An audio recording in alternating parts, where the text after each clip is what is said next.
Hi, I'm Sarah Matilda Colborn. Here is my Christmas story. My husband, Francis Martin Pomeroy, and family left Paris, Bear Lake Co., Idaho on the 14th day of September 1877 seeking a warmer climate either in southern Utah or Arizona. We had a splendid outfit. There were 13 in the family. We had 4 wagons, 2 span of fine American horses and 4 yoke of oxen, 12 cows, besides some saddle horses. Our company comprised 18 wagons and 120 head of stock and naturally moved very slowly, so that it was December before we crossed over the line of Utah into Arizona, by way of Lee's Ferry. The day before Christmas we were crossing the Mogollon range of mountains, when it began to gather for a storm. Now it was a pretty serious thing to be caught in a storm on those mountains. We met some travelers that day, who advised us to send the women and children ahead as there had been known cases where travelers had been caught in snowstorms and be snowed in for the winter. However, the company concluded to hang together and risk the consequences.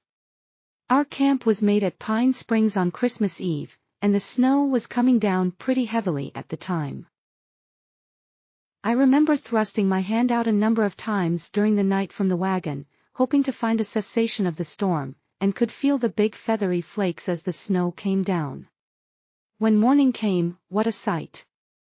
Giant trees weighted down like weeping willows, with the snow, and everything buried from 2 to 3 feet deep in snow.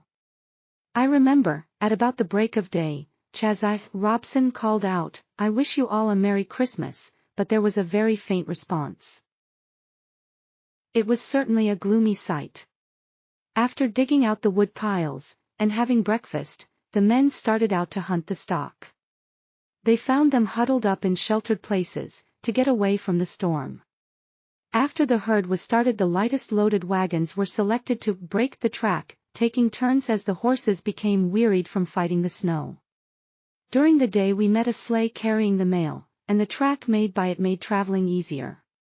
7 miles of traveling brought us to the jumping-off place, and below the valley looked green and inviting, no snow there. We hailed it with joy after our struggle in the snow. A long dugway took us down into the valley, where we found a fine camping place at Beaver Head, where it was decided we would remain and give our stock, as well as ourselves, a good rest, while some of the men of the party should go down to the Salt River Valley and select a location for our future homes. In a couple of weeks they returned, bringing to us the joyful news that they had found the Mecca of all our travels. They were extravagant in their praise of the country. In the meantime we all had a good rest, and were soon on our way to the Promised Land. A site, now Mesa City, was selected and surveyed, but the company camped on the bank of Salt River until the water could be brought up to the dry desert land, then covered with mesquite and chaparral. An ancient canal was followed, which lightened the building cost very materially. The company had arrived on the 11th day of February, and it was the 1st of Nov before the canal was completed, when camp on the river was broken and all moved to the mesa where now stands the beautiful city of Mesa. My father, Thomas Colborn, a member of Zion's camp and well acquainted with the prophet Joseph, moved from the state of New York to Nauvoo with his family in the spring of 1843. I was then in my 9th year.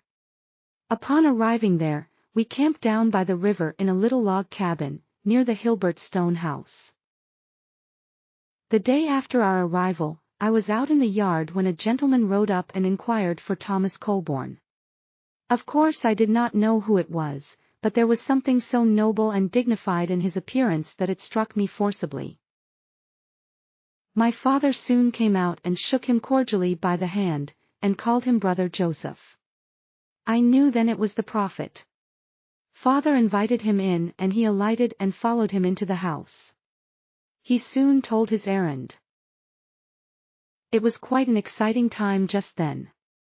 The prophet had been falsely accused of an attempt to murder Governor Boggs of Missouri. The mobbers had tried every means to take him, and had made their boast that if they got him, he never should return alive.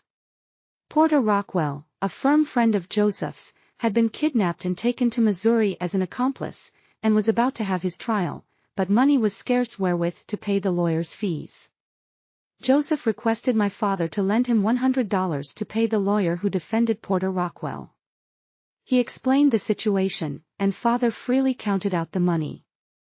"This shall be returned within 3 days, if I am alive," said the prophet, and departed. My aunt, father's sister, who was camped with us, was quite wrathy, and called my father very foolish and unwise. "Don't you know, Thomas," said she, "you will never see a cent of that money again. Here are your family without a home, and you throw your money away." "Don't worry, Katie," father replied, "if he cannot pay it, he is welcome to it." This conversation was held before us children, and I thought seriously about it. Would he pay it, or would he not? But I had strong faith that he would. The day came when it was to be paid. A cold, wet, rainy day. The day passed. Night came, 9 o'clock, 10 o'clock, and we all retired for the night. Shortly after there was a knock at the door. Father arose and went to it, and there in the driving rain stood the prophet Joseph. "Here, Brother Thomas, is the money." A light was struck, and seated at the table, he counted out the $100 in gold.